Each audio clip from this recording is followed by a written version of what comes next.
Well, hey there, guys. Greetings and salutations, and welcome to this little installment of Open Mic, the show where the mic is open. The floor, as they would say, is yours. What do you guys want to talk about? That is what we're here to discuss tonight. I'm, of course, your host, John Campea. Good to have you guys here this evening. And I just kind of decided to do this at the very last second. Like normally I'll put up that we're doing a live event maybe like half a day in advance. I think this one I just decided like an hour ago that we would do an open mic tonight. So here we go. We're doing an open mic. Good to have you guys here. Big hello to everybody who's already in the chat, from Isaac and Mike and Jacob and Dallas and S-Beam and Daniel and everybody else who's here. Thank you for joining me here this morning. Good to have you guys here. So we're going to do something tonight that's actually something we did a while ago. I don't know if it was like 3 months ago, 4, 5, 6 months ago. I'm not really sure. But somebody wrote in and asked me that if we could do the rankings of the Star Wars live action series again, now that Andor is done, and if I'd had a chance to go back and revisit some of the other ones, because they didn't quite agree with my list last time, you see. So I thought, you know what, with the conclusion of Andor, the series, not just the season, but the series, I thought it might be fun to kind of do that again. And now that I've had a chance to reflect a little bit more, and I've had a chance to go back, I didn't watch all of it, but I went back and watched bits of all the other Star Wars live series again. And I thought I would take some time here to revisit this whole thing and this whole question about, you know, the live action Star Wars series that we've had. And then, of course, what we're going to do is spend the majority of our time this evening taking your live comments and questions. Of course, if you have a live comment or question and you'd like me to address it on the show, and I reserve the right not to answer it if I think it's not appropriate for the show, go ahead and use the super chat feature, and you've got to be watching live. You have to be watching live to send in a question. And if you are watching live and want to send in a question, do it that way. But for now, let's get over to this whole question of ranking the Star Wars live series. And Sticks and Stones been a member for 31 months saying hello. And Elias has been a member for 8 months. Good to have you guys here. So in talking about the Disney stuff, the Disney era of Star Wars has been a mixed bag. Some of it has been absolutely fantastic. Some of it has been absolutely abysmal. And then some of it has kind of been somewhere in the middle of the road, somewhere along the ways. And that goes for both the movies and the TV shows. Now, there have been 7 live action Star Wars shows. And like the movies, where some of them are fantastic, Rogue One, for example, whatever, some of the shows have been great. But I would say this: out of the 7 live action Star Wars shows we've had, I would only consider 3 of them at least good. I would consider 4 of them not good. Some better than others. A couple of absolutely atrocious. A couple of them just not very good. But I would say I'd say there'd be 3 good ones from good to fantastic and 4 not so good ones. So and my list might have even changed a little bit. It might have even changed a little bit.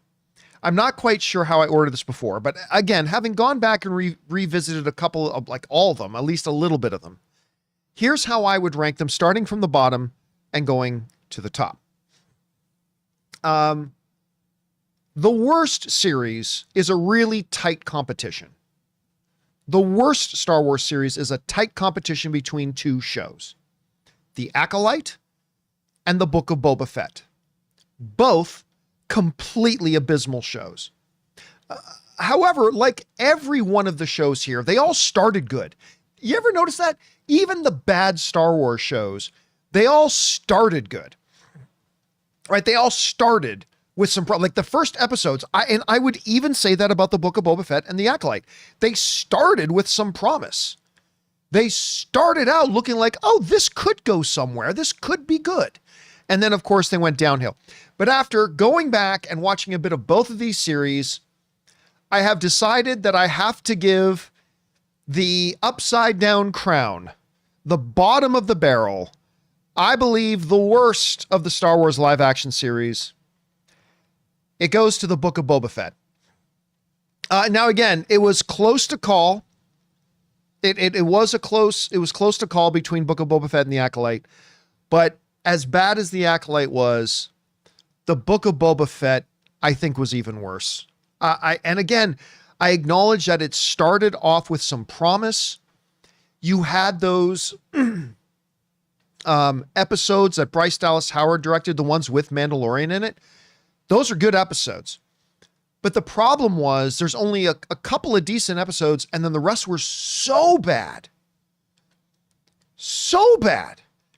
that it dragged down even the good stuff in the rest of the Book of Boba Fett. Even the good episodes ended up getting dragged downwards because of just how bad those things were, just how bad the rest of the series was. It was inexcusable. It was unbearable. It was totally terrible. And for that reason, I've got to give the Book of Boba Fett the worst, the honor of being the worst of the Star Wars live action series. All right. Obviously, since I said it was a close decision between the Book of Boba Fett and this one, I would say the sixth best live action series, the second worst is more applicable, is The Acolyte. I was so excited for this show. I really thought this was a show that had great potential. I thought this was a show that would, look at more things from the dark side. I thought this would be a show that would have great drama. The showrunner is incredible. And it was the same showrunner who did Russian Dolls, and Russian Dolls was a really good show. I mean, Rob and I both love that show. And again, first episode had promise. And I will give the flowers where they're due. The hand-to-hand fight choreography in the Book of Boba Fett, or in The Acolyte, was fantastic. I mean, listen, as bad as the show is, and the show is terrible, but you still give credit where it's due. And credit where it's due, the hand-to-hand combat in The Acolyte was remarkable. It was top tier. Like absolute top tier. And they did a really good job with it. And when there were hand-to-hand combat sequences going on in The Acolyte, I was sitting up and paying attention. Unfortunately, there's really not much else to give credit for. I thought the performances were fine. The only performance problem I had was the Jedi, like the high Jedi ranking green skin girl who's there in the poster beneath Trinity there. I thought that performance was pretty wooden. I don't know who she is. I thought that performance was pretty wooden. Other than her, I thought the performances were all fine. The performances were fine. The writing was, oh my God, so bad. I feel parts of my soul dying just talking about The Acolyte. It was so much missed potential. You had a Wookiee Jedi. You could have had gold right there. That by itself could have been gold. And yet they screwed that up too. So anyway, my worst Star Wars live action series is The Book of Boba Fett. My second worst is The Acolyte. All right. Now we're moving from absolutely terrible into what was not good. These next couple of shows aren't nearly as bad as The Book of Boba Fett, nor are they nearly as bad as The Acolyte, but I would still say they weren't good. They had some upside, they had some decent things about them, but not great. So I would say, if my number 7 is The Book of Boba Fett, my number 6 is The Acolyte, I'm going to say at number 5 is Ahsoka. I love Rosario Dawson. And I really like her as Ahsoka. I mean, I thought she was a great live action embodiment and manifestation of the character of Ahsoka. I love her. I think she was the right choice to play it, and I got no complaints about her performance other than Ahsoka turned into arm crossing the series. If I had $1 for every time she did a heavy sigh and went, I would be a rich man, ladies and gentlemen. I would be a rich man. But that's the only thing about it. I like her as Ahsoka. I really do. She kind of made me like the character.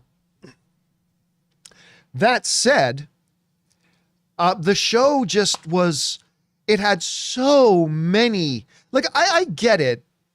I get it. It's Star Wars. So we have to suspend our disbelief on some things. I fully understand that. But like the show starts with, we have this, like with this official Republic vessel, we have this ship that wants to dock with us, but they're not who they say they are. Huh. You know what? Let them dock anyways. I mean, the show started with that and like went right downhill. Everything after that, like the logic went out the window. I mean, like having the Mon Mothma appearance was nice. Having the little C-3PO appearance was nice. Like little things like that. And again, I don't think this show was terrible. Ray Stevens was great in it. R.I.P. dude. Like he was wonderful. I would have been totally good with just a Star Wars series about him. I would have liked that a lot.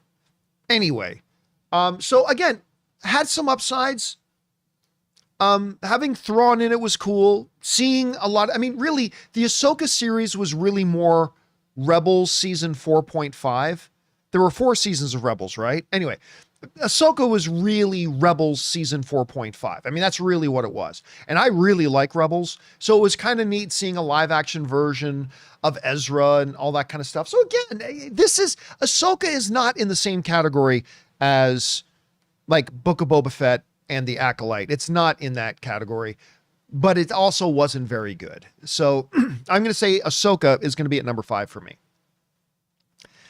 At number 4, very, very, Ahsoka and this one could have been swapped either way. They were both very, very close in quality. Both had some upside and both are not terrible, just not quite good. I'm going to give the number 4 spot though to Obi-Wan.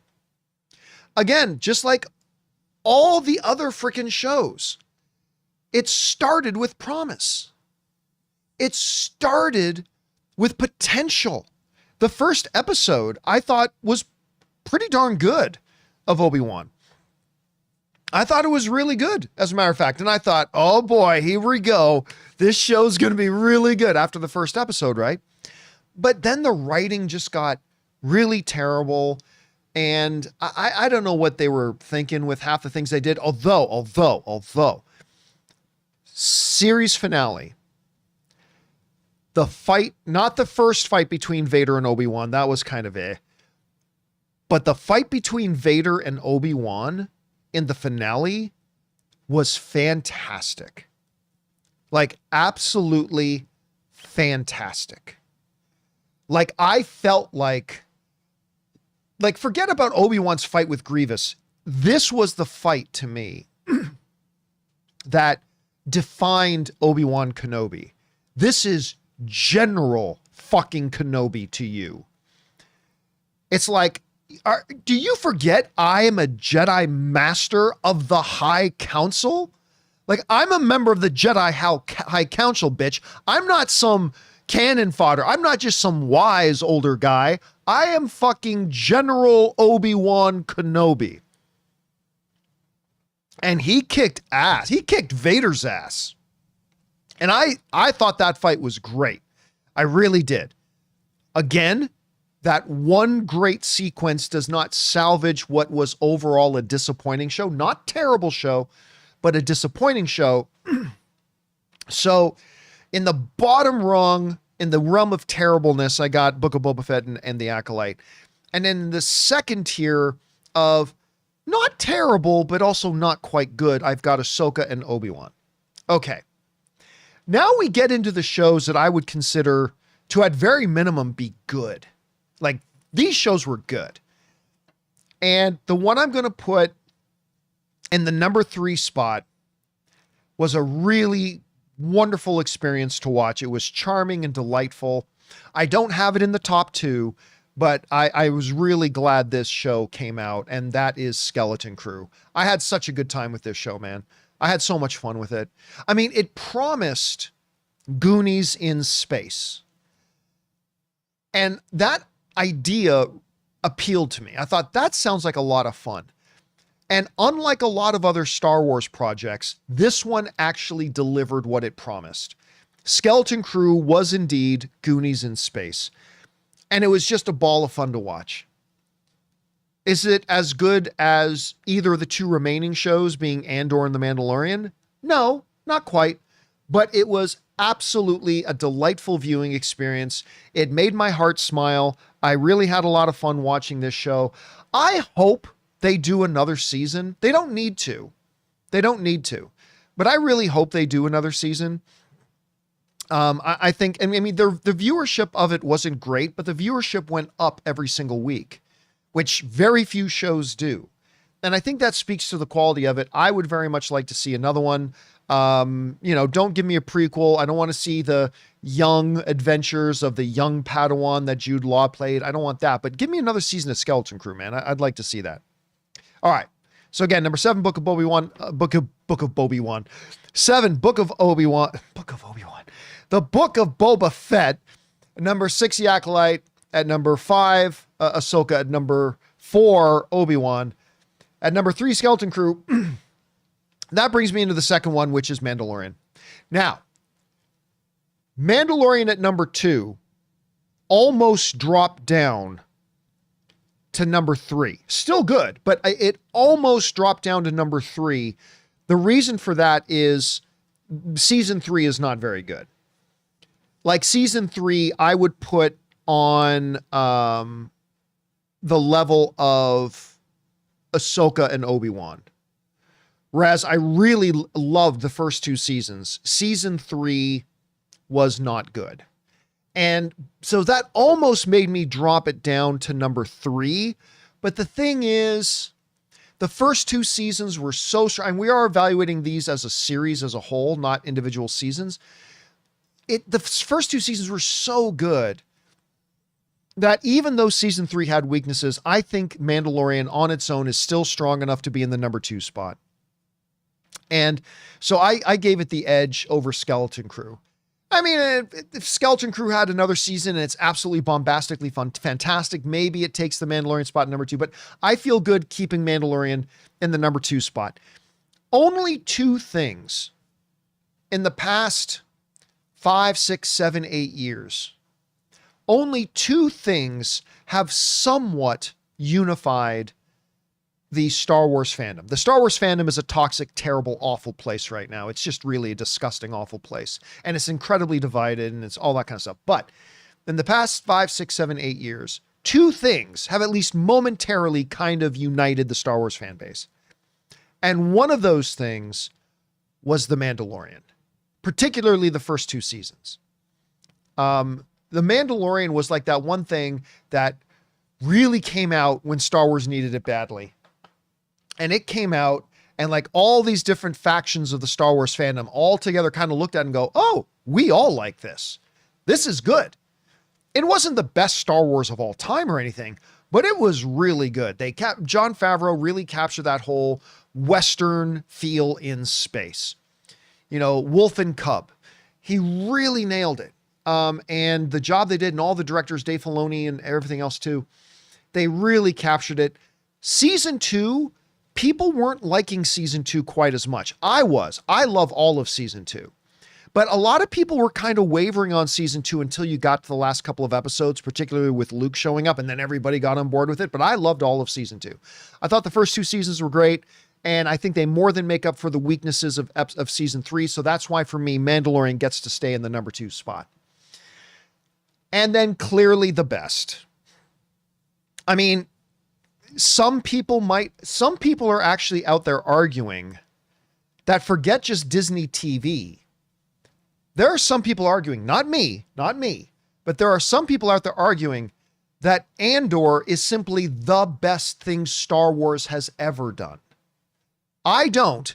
To me, there's the original trilogy and that's it. Nothing ever touches the original trilogy. But Andor, what we will agree on is Andor is so good.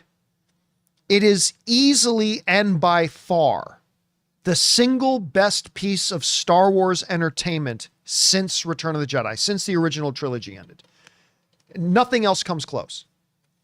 I mean, you might want to loop Rogue One in with that because that's kind of part of the same story, but taking Rogue One out of her a second, I mean, I liked the Solo movie. I thought, you know, Rob and I talk about it a lot. We really liked the Solo movie. It was really fun. It was a great space adventure movie. I really love The Force Awakens. Not so much The Last Jedi, and I completely hate The Rise of Skywalker, but I like, there are things that I like. I love Rebels. I love Rebels. Rebels is great. But nothing comes close outside of the original trilogy, in my personal opinion here, to Andor since the original trilogy. This thing is just next level. And again, it's become the second thing that most corners of the Star Wars fandom all kind of agree. Well, Andor's awesome. I mean, we may disagree about this and that and the other thing, but we most of us pretty much agree that Andor was awesome. And I'm going to tell you right now, I think when it comes time to the Emmys, I think best drama series is going to come down to two shows. I think it's going to come down. I mean, I might be off about the timing of the Emmys and if Andor qualifies or not, but for whatever, that aside, put that aside for a second, for the sake of discussion, I think the Emmys are going to come down to two shows when it comes to best series. And I mean this, I'm not being facetious or anything. I really think that it's going to come down to The Pit and Andor. I think either The Pit or Andor are going to win best drama series at the Emmys. I really do. I think it's going to be one of those two. Mike in the live chat is asking if I've had a chance to see Bad Batch and Tales of the Jedi. Yes, not really a big fan of either of them, to be honest with you. I thought Bad Batch started strong and then it just kind of became more drivel. So not for me. I mean, I'm not trying to take away your enjoyment of it if you liked it. And Tales of the Jedi had its strong moments, had its weak moments. It's kind of forgettable to me overall, to be honest. But anyway, Andor, guys, just absolutely next level. This is the promise of what, see, and I've said this before on the show, but Andor to me kind of embodies the real stroke of genius in George Lucas's creation of Star Wars. See, the real stroke of genius, a lot of good things in the George Lucas creation known as Star Wars. Jedi, the mythology, lightsabers, all that kind of stuff. But the true genius of George Lucas's creation is that the playground is so vast and can tell so many different kinds of stories. Rebels is real different from the Acolyte. I mean, the Acolyte sucked, but whatever. And Mandalorian is radically different from Andor. Andor represents the fulfillment of that promise. That in this universe George Lucas created, you don't just have to tell one kind of story, and you don't have to have just one kind of tone, right? This is a vast galaxy. And if you had a rebellion, somebody had to get blood on their hands. You don't have a rebellion with everybody doing things neat and tidy, right? And rebellion doesn't start because the government's mean. No, we had to have atrocities. We had to see what would motivate a galaxy to want to be moved to rebellion. And you could tell I call Andor Star Wars for grown-ups. You could make a heavy themed, nuanced, character-driven, HBO-like show and set it in the Star Wars universe. And therein lies the brilliance of George Lucas's creation. Is that you can tell all these kinds of stories within his created universe. And I just think Andor is the thing. And listen, Bob Iger, I know you watch the show on a daily basis. Don't have your morning coffee without watching the John Campea show first, I'm sure. you do whatever it is you need to do to get Tony Gilroy back into the building. You do whatever you need to do to get Tony Gilroy back in the building. Tony Gilroy has said, I love doing Andor, but now I'm done. I'm going to move off out of Star Wars and go do other things. Do whatever you need to do. Give him... Is there a Disneyland in Paris? Is that where one of the Disneylands is, guys? I think there's a Disneyland in Paris. Give him Disneyland Paris. Sacre bleu. Yeah, I said it. Give him the Disneyland Paris. Just give it to him. Say, come back, make Star Wars. You'll have baguettes for life. Just go do it. Tony, say oui. Oui, très bien. Ha ha. More Andor. Well, maybe not more Andor, but make no more Star Wars, dude. Make more Star Wars. I would love it. Anyway, guys. So again, to recap, my revised chart of the live action Star Wars series. Down at the bottom at number 7 is the horrible The Book of Boba Fett. Down at number 6, very close to equaling its horribleness, is The Acolyte. The not so terrible but not so great Ahsoka at number 5. The also not so terrible but not so great at number 4, Obi-Wan Kenobi. The pretty damn good Skeleton Crew at number 3. At number 2, The Mandalorian. And at number 1, by miles and miles and miles, is Andor. So there we go. That's my list. Guys, what do you think? Do you want to chime in on it? Feel free to jump in and throw in some questions, and we'll get to those. All right, guys, listen. We are now going to do the most important thing, the main reason why we're here. We got about another half hour left. We're going to do the main reason that we're here, which is to take your questions. So if you have a question, whatever, go ahead and fire it onto the super chat. But before we get to the question, we're going to pay some bills here and thank the sponsor of today's episode of Open Mic, our friends over at Ridge. Guys, we want to take a second to thank a sponsor of today's video, Ridge. Hey guys, listen, I love this thing. This is my Ridge wallet, and honestly, I think it's the last wallet I'll probably ever need. I used to carry around this huge, bulky leather beast stuffed with receipts, old cards, and frankly, way too much junk. It messed up my back when I would sit down on it with my back pocket, and since switching to Ridge, game changer. This thing is sleek, compact, holds up to 12 cards plus cash, and it still fits perfectly in my front pocket. I've got the carbon fiber one. It's ridiculously durable and looks amazing. You can choose from over 50 different colors and styles too. And in today's world, this part is key. It's got RFID blocking tech built in so you can keep your info safe from digital thieves. Peace of mind and style? Absolutely. Another added bonus is if you're like me and constantly misplacing your stuff, they even have an AirTag attachment so you can always know where your wallet is. And to make this even better, Ridge gives you free shipping, a 99-day risk-free trial, and a lifetime warranty on all of their products, wallets, key cases, even suitcases. Right now, Ridge is having their huge Memorial Day sale. Get up to 40% off at ridge.com/Campea. That's ridge.com/Campea. And after you buy, tell them our show sent you because it helps a lot. And thank you to our friends at Ridge for sponsoring today's episode of Open Mic. Okay, guys, with that down, let's now move on to your live comments, questions. We can talk about whatever it is you guys want to talk about, as long as it's appropriate. Go ahead and fire in questions. So let's get things started here. And we're going to start off here with Isaac Sanchez, who writes in, "Did you have a good Memorial Day weekend, John?" I did. Although being Canadian, I didn't realize it was a long holiday weekend. It's an American holiday, but a good one. Yeah, so Ann and I, we go to Vegas a lot, and one of my best friends, Sol, and his girlfriend, Jenny, they were going out to Vegas. So we went out to Vegas. 4 of us went out there, ate a lot of really great food, had a good time. It was a lot of fun. And then we came back, had a nice relaxing day on Sunday. Once we finally did get home, once we got home on Saturday, I should say, we had a bit of I won't go into it, but we had a bit of an adventure getting ourselves home on Saturday. Let's say that. But once we did finally get home, had a nice relaxing rest of the weekend, got to spend time with Ann and our dog. And so, yeah, had a very good Memorial Day weekend. Thank you so much for asking, man. I appreciate that. All right. Let's see. Next up, where are we at here? We're at Jacob H, who writes, The rehearsal is one of the best things I've ever seen on a screen. Watch season 2, please. You can even skip season 1. It's going to win all the Emmys.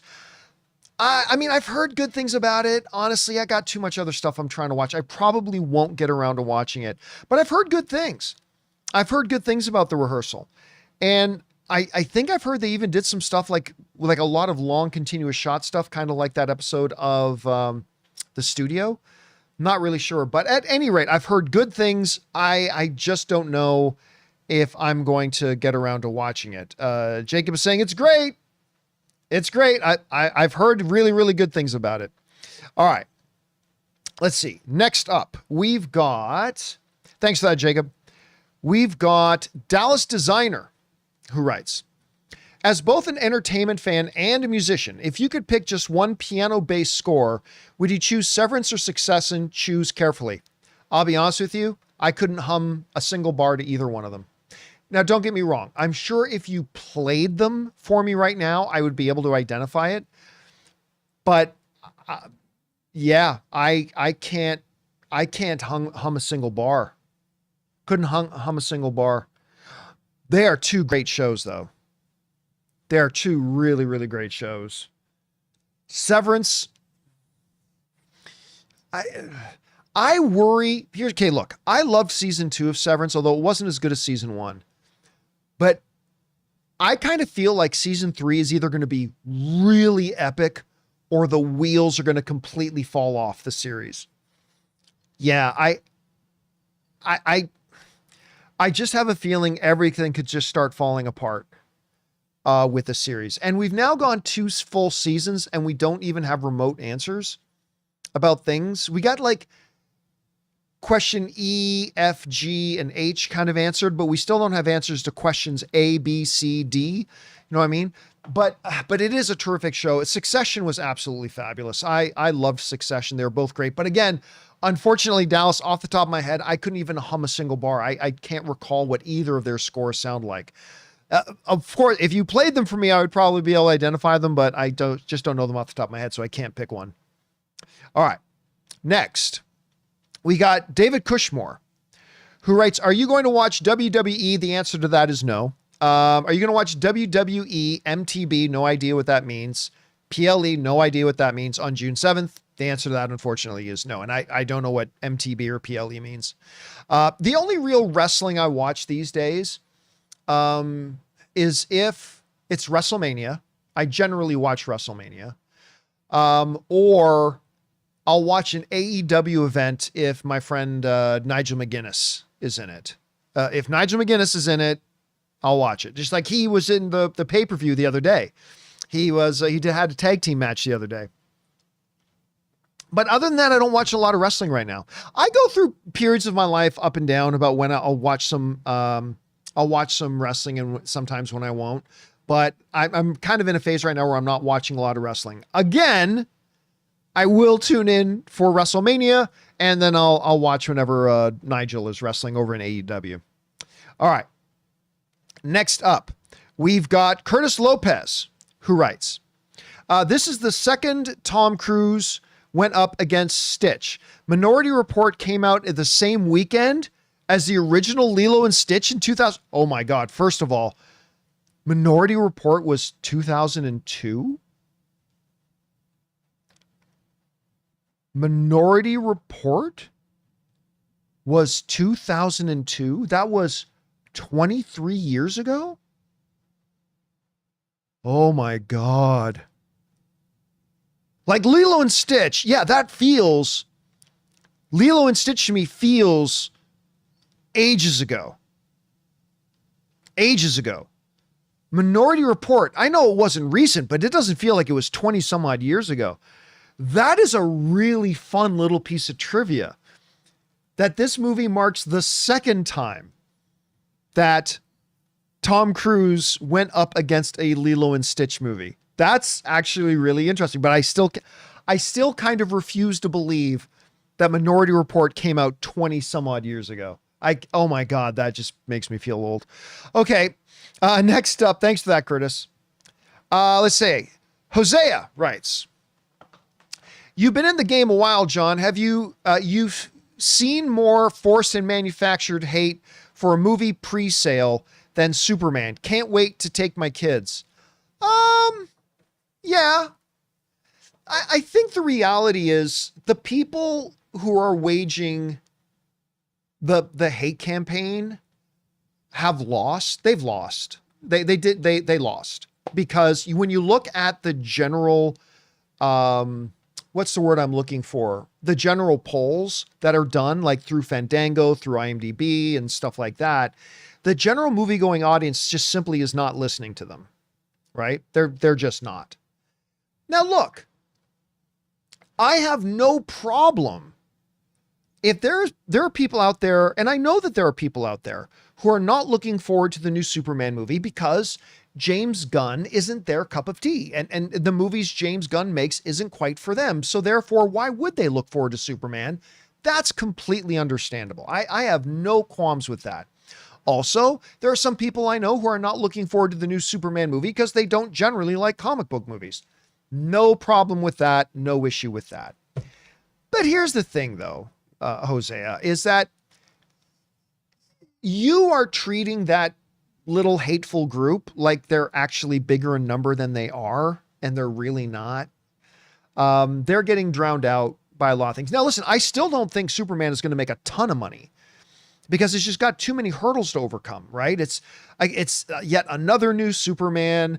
The DC name, thanks to the DCEU, was driven into the ground.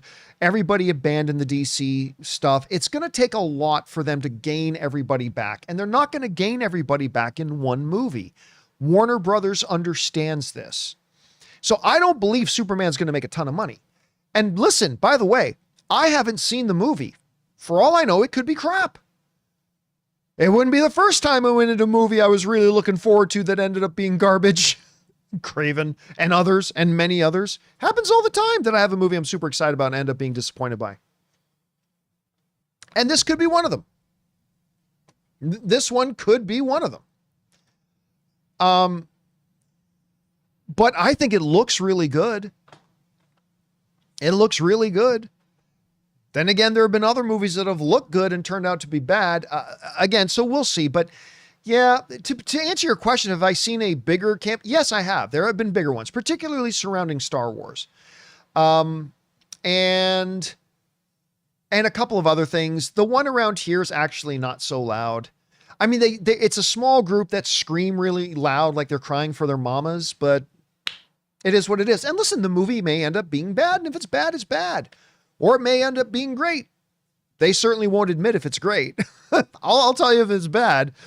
But yeah, it just is what it is. But I've seen worse. Yeah, I've seen much worse, to be honest with you. All right. Next up, we've got Trash Can HD, who writes, Craig said, I think you mean Craig Mazin, he considers the Dina/Ellie being in a parental/kid relationship. Fans have considered that gross and misunderstanding characters' thoughts. Oh, they're misinterpreting what he's saying. They're misinterpreting what he's saying. Like we see fandoms who want to find something to complain about do this all the time. They take a single quote out of the context in which he meant it, and then they go crazy about it. Craig Mazin clearly understands these characters better than anybody who's complaining about it. He understands them more than they do, right? Because him and Druckmann are working together, the creator of the characters. Whatever you think about the characters, they're right, because they're the ones who create the characters. So they understand the characters better than you do, but that is this was talked about in one of if you go back to one of the post shows where they talk about Dina being the more clear-headed one, the more thinking big picture, whereas Ellie is the more, the one who will be more, not the spontaneous isn't the word I'm looking for, impulsive, will be more impulsive and reckless and all that kind of stuff.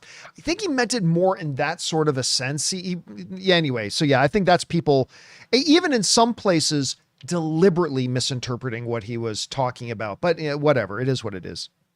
All right. Next up, we've got Jesus Bolanos, who writes, I'm not going to lie. I can see Tony Gilroy doing a 007 film. I think he would do a very good 007 film. He provides great character depth with an espionage tone. I can't wait to see what he does next. Here's the thing. If Tony Gilroy were to do a James Bond film, which I would be all for, I think a key thing that he would have to do is make sure he got a great second unit director. Second unit directors, not all the time, but traditionally are the ones that will direct the action sequences. And I think Tony Gilroy's strength really does lie in great espionage, great character depth, all that kind of stuff. But in a James Bond film, you also want a good heavy dose of action, right? And I'm not saying that Tony Gilroy can't do that, but generally speaking, most directors will have a second and sometimes a third unit director, but the second unit director to be the one to step in and kind of direct the action sequences. And if he were to do that, I mean, I'm already all for it, but I would be like so insanely on board for that. To have Tony Gilroy do a James Bond movie, I think that'd be great. I think there are a number of directors that I would be very excited about to hear their name being mentioned directing a James Bond film, but Tony Gilroy would definitely be one of those. All right.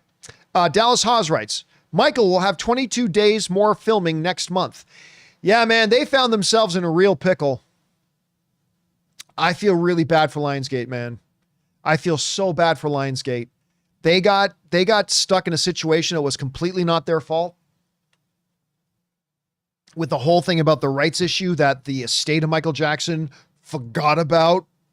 It really put them in a spot, and they're having to make significant, from what I understand, I could be wrong. They're having to make significant changes to now accommodate those rights issues that the Michael Jackson estate forgot about and omitted. Oh, it was just a terrible, terrible, terrible mess. This is going to be a $1 billion film, though. Make no mistake. I don't know if it's going to be good or not. Whatever. Michael is going to be a $1 billion film. It might be $2 billion films because from my understanding, they're going to split the film in two. Instead of having like a 3.5 to 4 hour long Michael Jackson movie, I think they're going to split into Michael Part 1 and Michael Part 2. And then both of them are probably going to make close to $1 billion. So it's going to be a windfall for them. But I feel really bad for Lionsgate, dude. I mean, a lot of times it's studios shoot themselves in the foot. This is not one of those situations. And I like I said, I feel really badly for them. All right.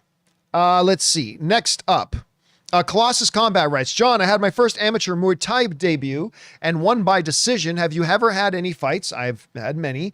Also, Dini Purick watched me fight, so that was cool. Cheers. Yeah, I mean, I started like up in Canada around the beginning of UFC, and then I came to LA. I started training at a place called Legends MMA when I came here.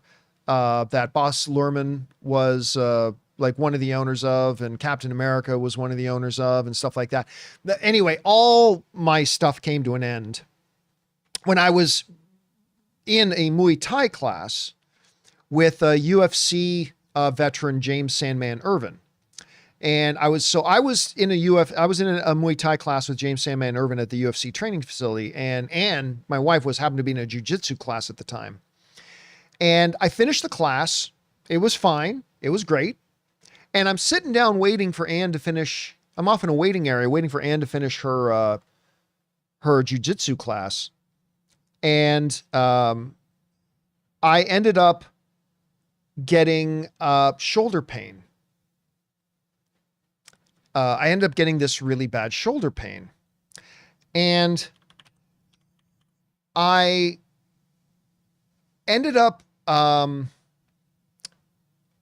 starting to feel like, you ever stub your toe so badly that you think you're going to be sick? Like you literally feel like you're going to be sick.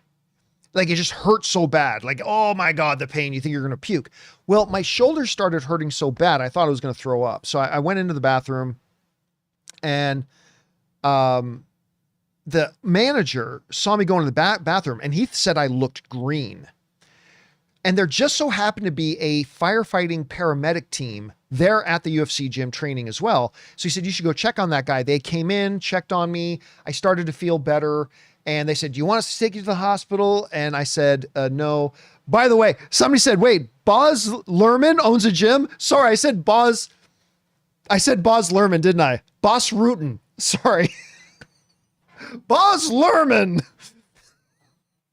was an MMA trainer. I meant Boss Rutan. Sorry, guys. Anyway. So I go home. So Ann finishes her class. We get in the car and all of a sudden it hits me again. And it hurt so bad. I did call an ambulance. And as it turns out, I had a couple of heart attacks. And, coming out of a Muay Thai class with James Sandman Irvin, I suffered a couple of heart attacks. And I'm all good now. They fixed the problem. Doctor said I'm good to go, but I have never really done any competitive stuff since. Like I still go to the UFC training center. Where I had my heart attack, I still go there. I still train, but I haven't done anything remotely competitive since like that at all. So yes, have not done that, unfortunately. Anyway. All right, let's see here. We've got more questions. Somebody's asking, who did he own it with? Randy Couture. Randy Couture, former UFC light heavyweight and heavyweight champion. Randy Couture was the other owner there. All right. Let's keep going here. We have next up, Path, who writes, if you break Mando up by season, where do they rank? Starting at number 1, actually, I think they got progressively less good. So I would say Mandalorian season 1 for me was the best season. Season 2 is the second best season, and season 3 was the worst. All right. Richard K writes, do you think we'll get a Meg 3? That's an interesting question. That is an interesting question. Let me bring this up because I know Meg 2, The Trench, which I thought was really quite bad, but that movie made almost a Black Adam. It made $397 million. After the first one, how much did the first one make? I don't think it made that. I don't think the first one made that much. The first one made more. The first one made $529 million. I also do not listen. I'm a big Jason Statham fan. Huge Jason Statham fan. I thought the Meg was terrible. And I didn't like the Meg 2 either. But combined, those movies have made almost $1 billion. But the second one did take like a 20% drop. A little more, maybe 25% drop from the first one. So they might not think if they make a third one that it would make much money. So, you know what? I'm going to go out on a limb and say I don't think we will get a Meg 3. I could be, for all I know, maybe they're shooting the movie right now, but I'm going to go on a limb and guess they're not going to make a Meg 3. All right. Next up, we've got Jesus again, who sends in a $20 super chat. Thank you, Jesus, for supporting us on that level, man. Appreciate that, dude. And Jesus writes, favorite part of Superman trailer. I don't know if anyone else caught this, but when Clark switched his voice when speaking like Superman, I thought to myself, he sounds like Christopher Reeve's Superman a bit. Oh, like when she goes, Superman, he goes, Miss Lane. If that's the part you're talking about. Yeah, listen, I love the trailer. I absolutely love the trailers.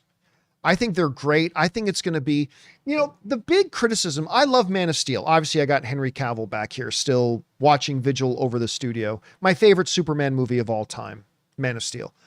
But one of the criticisms that movie and like Zack Snyder's entire DCEU takes was, as Robert Meyer Burnett puts it, there was no joy.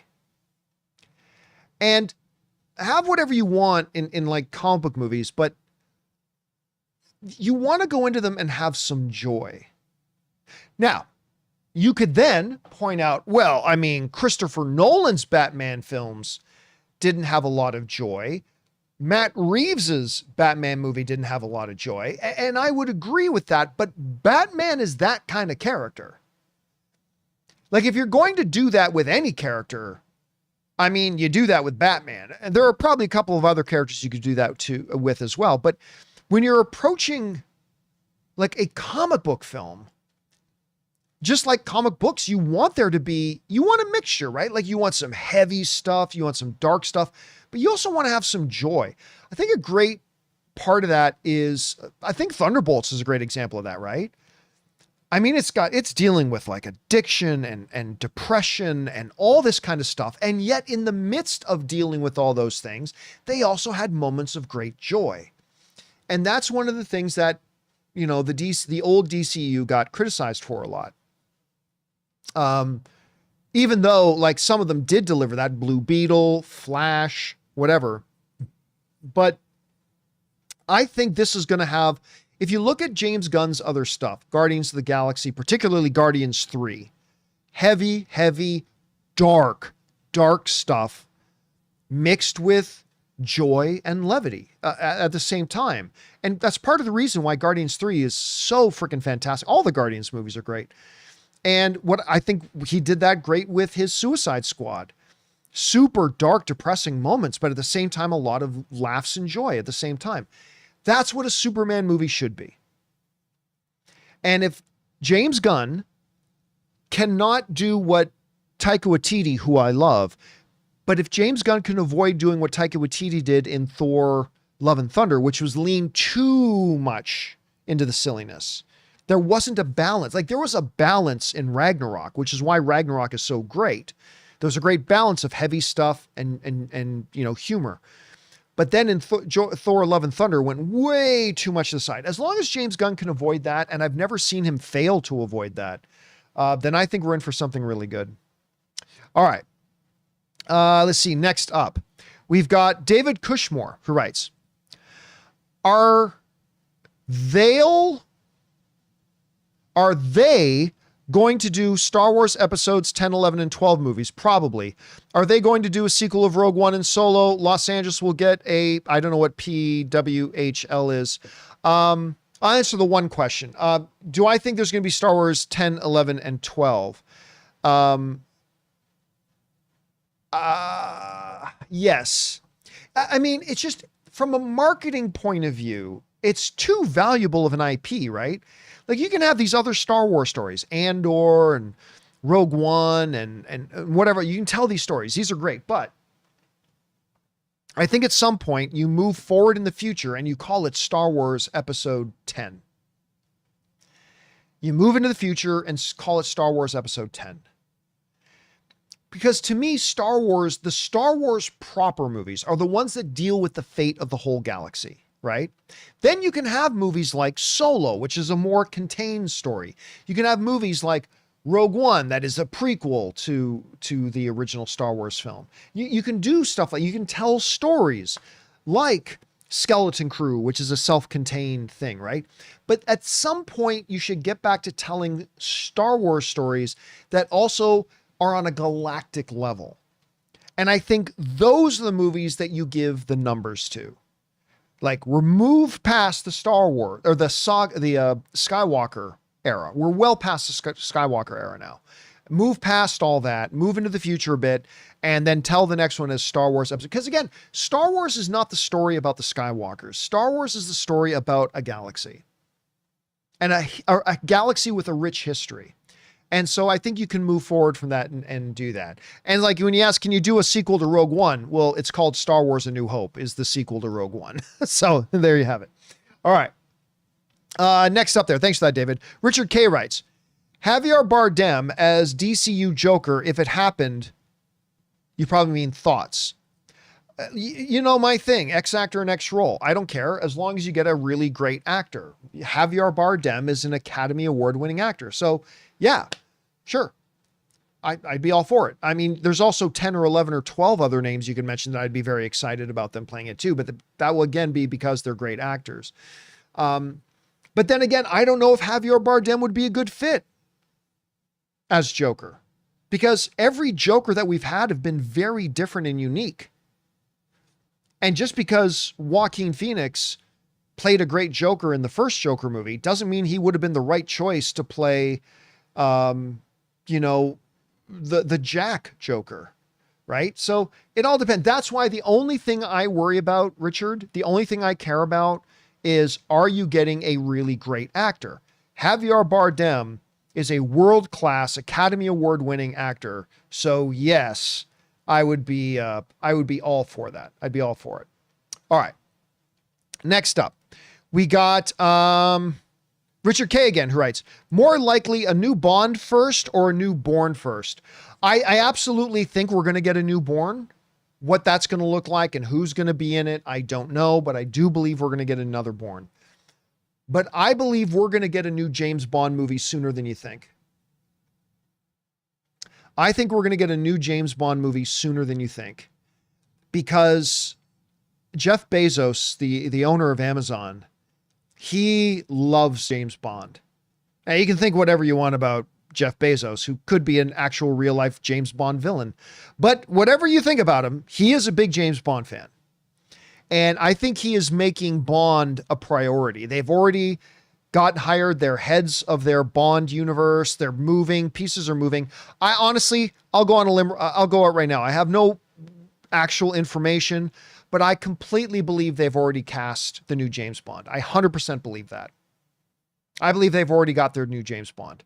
I also don't think they're going to announce who it is for several months, but I think they've already got the new James Bond. And I definitely think I'll go so far as to say this, by Halloween, we'll have full announcements about the next James Bond movie by Halloween.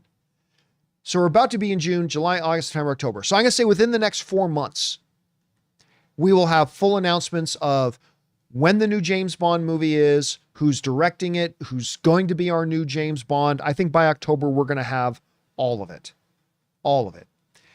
Q in the live chat is saying, could they announce it at Comic-Con? James Bond's not really a Comic-Con property. I don't see them bringing James Bond to Comic-Con. Maybe they have in the past and I'm just not remembering. And maybe I'm wrong, but I don't really see them.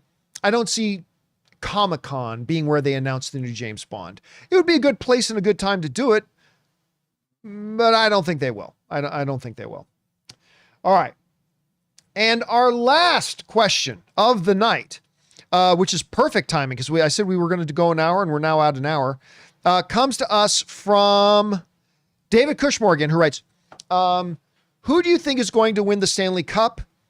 And who do you think is going to take over Lucasfilm after Kathleen Kennedy is gone? I've said this before. I will say it again. The best person to take over Lucasfilm is somebody we've never heard of. It's somebody with great experience and acumen in running a business and running a company. That's who should be the head of Lucasfilm. And then that person should have generals that they hire to run creative, to be in all that kind of stuff. Kathleen Kennedy, according to Steven Spielberg, who is arguably the greatest filmmaker of all time, Steven Spielberg said Kathleen Kennedy is the greatest producer in Hollywood history. And he knows more about it than you do. So you can have whatever your opinion is. Steven Spielberg knows better than you and I do. But just because she was a great producer does not mean she is the best person to be the head of a company, to be the head of an organization, to be the head of a corporation. She wasn't the right person to do it. I thought she could have been, just like everybody else did. George Lucas handpicked her, all that kind of stuff. But clearly this was not the right. It should not be Jon Favreau. It should definitely not be Dave Filoni. It should not, you can't have Star Wars being run by a guy who's never made a live action movie before. I mean, come on. It should be somebody whose name we've never heard of, because it's somebody who's just been an excellent executive who knows how to properly run an organization. Not a filmmaker. It'd be nice if they have a little bit of background in filmmaking, or at least have a really good understanding on how to hire the right people around them to kind of run the film part of it all. But it should really be somebody we've never heard of. If they're smart, they won't go out and hire a Kathleen Kennedy. They'll hire a Bob Iger, right? Bob Iger's never made movies. He never built a theme park, but he is a master leader. He's the master leader, organizational leader. And that's why Disney is as successful as they are. So that's who they should get. And I hope they do that. I hope they don't just run out and get Just hire some random director who has no freaking clue about how to run an organization. Get somebody experienced, get somebody trained, get somebody who knows what they're fucking doing, and then let that person hire other people to run their areas of expertise. Creative, business, marketing, distribution, all that kind of stuff. You hire generals to do that. So yeah, it definitely should not be Dave Filoni. I don't think it should be Jon Favreau, although I wouldn't be totally against the Jon Favreau thing, but that's kind of my thought on it. And all right, guys, you know what? I'm going to take just a couple of bonus minutes here. If you have a question and you're in the live chat, do me a favor, look in the live chat right now and just put in all capital letters question. That way I know you're asking me a question, and I'll take just a couple of them. Listen, I'll let you know right now. I'm not going to answer all of them. I'm just going to pick out a couple. And let's see. This one question: have you seen the Hulk and Spider-Man 4 report? It's from Nexus Point News, who got Jocasta actor in Vision Quest and the Elden Ring director, which Deadline confirmed both. Interesting. It's true. I don't believe it. I'm going to need to see that actually confirmed by somebody else, because I don't believe that one. Again, I'm not telling you it's not true. Don't make a mistake. I'm just saying, as of right now where I'm standing, I don't believe it. So it is what it is. We'll see though. I mean, it could get confirmed later. Iceness says, thoughts on Last of Us Season 2 finale? Well, I've answered that a few times already, but I thought it was a very good episode, but not a good season finale. I thought the episode was great. I gasped. I was like, oh, like Anne almost like spilt her drink. She was like, oh my God. Like, I thought it was a great episode, but I did not think it was a good season finale. That's not how you end a season. Look at season 1. That's how you end a season. But John, you know, it's difficult because they're splitting the game up into 2 parts. I get that, but you should still know, you should find a better fit and orchestrate a better chapter ending than that. So again, I thought the episode was really good. I just didn't think it was very satisfying as a season finale. And I wish they had done that a little bit better. Let's see. Sentai writes, John, my top 2 entertainment franchises so far are Star Wars at number 2, and a tie between Power Rangers, okay, and Super Sentai at number 1, pronounced Sentai. What are your Star Wars and Lord of the Rings? Yep, Star Wars and Lord of the Rings would absolutely be my top 2. Let's see here. Nobody Wins writes, can you recommend a movie to watch tonight? I'm going to say Air Force One. Little Harrison Ford in there. Fun movie. Air Force One. There's your recommendation for tonight. Let's see. Shadow Knight writes, when do you think we could possibly get a Doomsday trailer? Same answer all the time for when do you think we will get X trailers? I don't care. Trailers are commercials. I really don't care when we get them. Now, don't get me wrong. That doesn't mean I don't get excited when they drop. Sure. But I really don't care when they drop a trailer. I mean, as of right now, Doomsday's a year and a half away. So yeah, minimum a year from now. Minimum a year from now. Let's see. Octavian, what are your thoughts on Avengers Doomsday rumors? Which one of the 10,000? I can't answer that. You have to be a little bit more specific. Let's see. Andrew writes, how well will The Pit do at the Emmys? Well, I mean, who knows how many they win? But they're getting nominated for a lot. They're going to get nominated for writing. They're going to get nominated in all the acting categories. They're going to get nominated for Best Drama Series. They're going to get nominated for cinematography. They're going to get nominated for editing. They're going to be The Pit is going to be very, very well represented at the Emmys. And I think it's either going to be The Pit or Andor that wins Best Series, depending on when the qualification windows is. I might be off on that. Let's see here. Daniel Brown writes, hey, John, you should do a meet and greet at Megaplex in Salt Lake City, Utah, and see a movie in Platinum X format. Never heard of the Platinum X format, but I guess I can bring this up here. I guess I can do this. So I kind of mentioned something on my social media, which is, for those of you guys who don't know,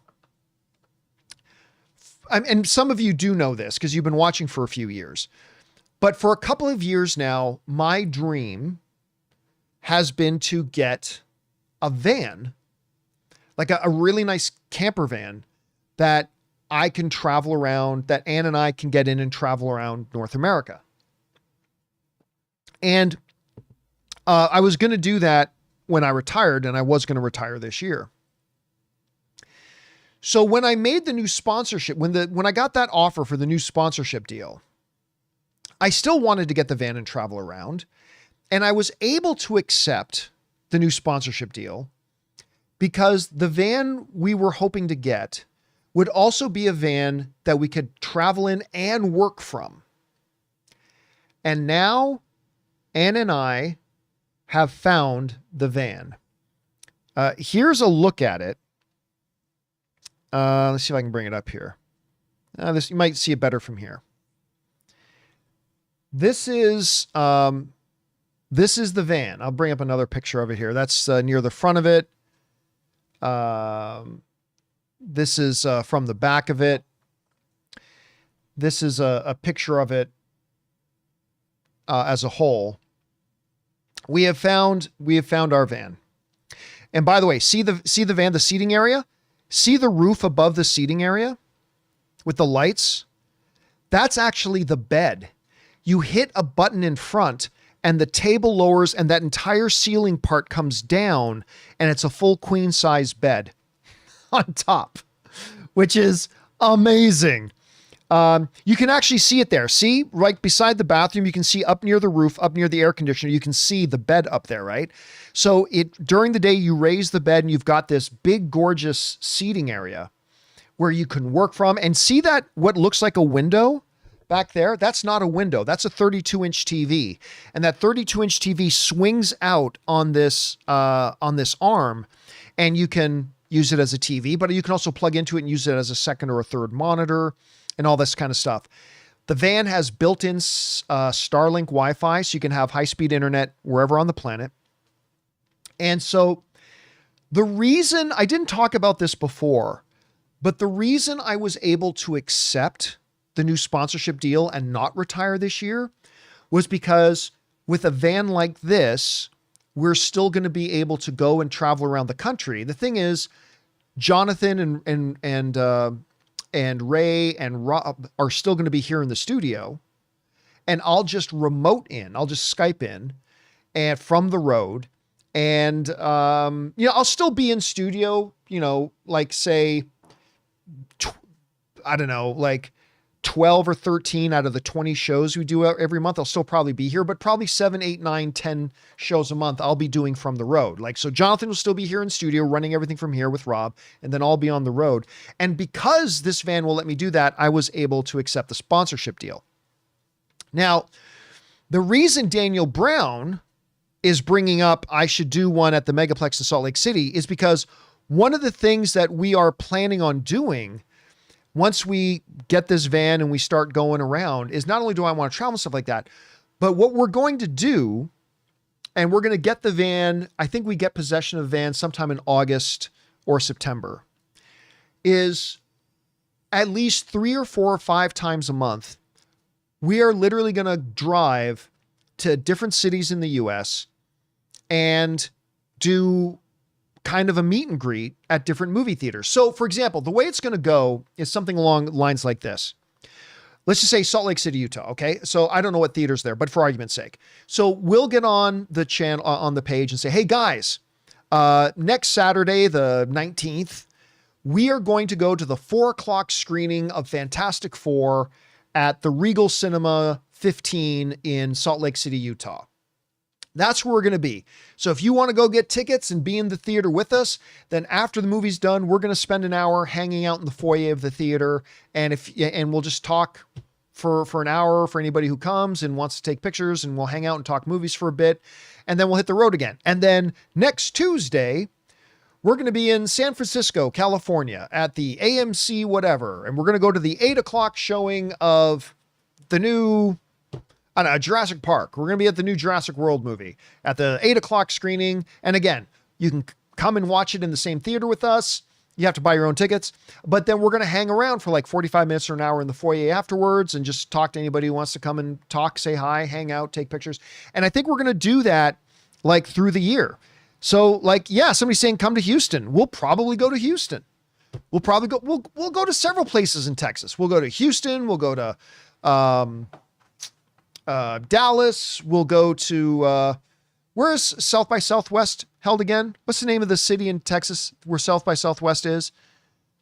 I can't remember now. Somebody in the live chat, throw that in.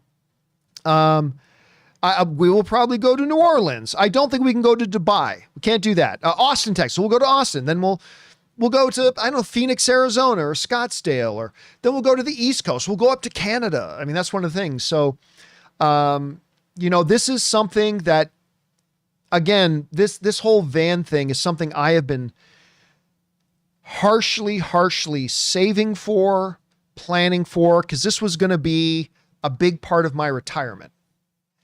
And we were going to get it this year. I was going to retire this year. And then we got this new sponsorship offer, and we were able to say yes to it because we're going to have this van, and I'm going to be able to be on the road and do the show and do meet and greets and stuff like that. And I'm really excited about it. I got to say, it's kind of like I'm going to get to do the things I wanted to do retired, but not retire and still do the show. So I'm actually kind of excited about it. And the idea of going around from city to city, state to state, and doing these meet and greets, even though, listen, I'm a fucking nobody. Believe me, I know this. I am a nobody. I have a tiny little YouTube channel compared to real YouTube channels. I know we're going to go to Dallas and I'm going to have like 2 people show up. That's fine. That's fine. Then I get to meet 2 people who watch the show. And then we'll go to, we'll go to St. Louis and like 1 person will show up. That's fine. I'll get to meet a person in St. Louis who watches the show. So that's whatever. I'm just excited about it. I'm excited about it. I've been preparing for this for a really long time, and I'm really stoked about it. So, and Nobody Wins is saying you should come to, where he said that? He said you should come to Pittsburgh. Oh, we'll definitely go to Pittsburgh. You know why we'll definitely go to Pittsburgh? Number one, because I really want to see a game in the arena where Mario Lemieux played, but also my wife is the vice president of this international marketing company. Their headquarters is in Pittsburgh. She has to go to Pittsburgh anyway a couple times a year. So we're going to come to Pittsburgh. So yeah. Misoline writes, what's the new sponsorship? So I've explained this already before, but I'll explain it again. So the new sponsorship deal, and we're not announcing who the company is yet. But it's not a single sponsor. It's an agency that we've signed a deal with that is going to be representing us selling those sponsorships. And the agency was able to give us a very attractive package for us financially. Now, so we're going to get paid and allow us to continue to pay the staff and pay Jonathan and pay Rob and stuff like that and pay myself. Then it's their responsibility to go get the sponsors for it. So like, you're going to see a large number of sponsors on the show like you always have, right? We've had dozens and dozens and dozens of sponsors, most notably, of course, Mint Mobile, who was like our primary sponsor for like 3 years. Thank you so much, Mint Mobile. But you're going to see dozens and dozens of sponsors. So the deal that we've signed is not with an individual sponsor. It is with an agency that is now representing us with their client base and bringing their sponsors to us. And it was just a very, very attractive offer. And that's why we're able to do this. Daniel Brown is asking, what happened to Mint Mobile sponsor? Well, what happened to them? They were our main sponsor for 3 years. Listen, normally when you get a sponsorship on a channel like ours, what happens is the sponsor will sign a deal with you to like get 4 spots, right? So like take our current great sponsor, Ridge. By the way, they make amazing products. Their wallets are incredible. And they're not, I've already done the ad, so I'm not getting paid to say that right now. They make a great product. So let's take Ridge, for example. Ridge signs up and they sign up for, say, 4 weeks, 1 week a month for 4 months, or sometimes 8 weeks. So 1 week a month, or maybe even 2 weeks a month for 4 months or whatever, right? And then once they've exposed their product to our audience enough, well, then they go and sponsor somebody else because they've already been thoroughly exposed to our audience. There's not really a big incentive for them to keep buying more and more things, right? That's why you see us have dozens and dozens and dozens of sponsors. Mint Mobile, they did something no sponsor does in our space. They literally were our everyday sponsor for 3 years. Nobody does that. Nobody does that. So when you ask what happened to Mint Mobile, well, they went 2 and 3/4 years longer than they should have gone. But, you know, we had a great relationship with Mint Mobile. They had a great relationship with us. Big tip of the cap to Ryan Reynolds. And they were just incredibly supportive of our show. And yeah, great. But after 3 years, man, enough. They had to move their attention elsewhere. But instead of like 4 weeks or 8 weeks, they did like 156 weeks, right? Which was crazy. Which is absolutely crazy that they can do that. Anyway, guys, that'll do it for today's installment of Open Mic. Thank you so much for being here and making this little show part of your day. Big special thank you to all you guys who sent in those questions. Number one, because you gave us fun things to talk about. But number two, you supported this channel as you did it, and all of us involved with the show. Thank you guys so very much for your support. Hey guys, don't forget to come back and join us again tomorrow for the next installment of the John Campea Show podcast. Looking forward to having you guys then. Of course, it's going to be me, Jonathan, Chris Carr, Robert Meyer Burnett. Good to be. Hopefully you will be there too. So that'll do it for us for now, guys. Thanks a lot for being here. And until next time, my friends, bye-bye.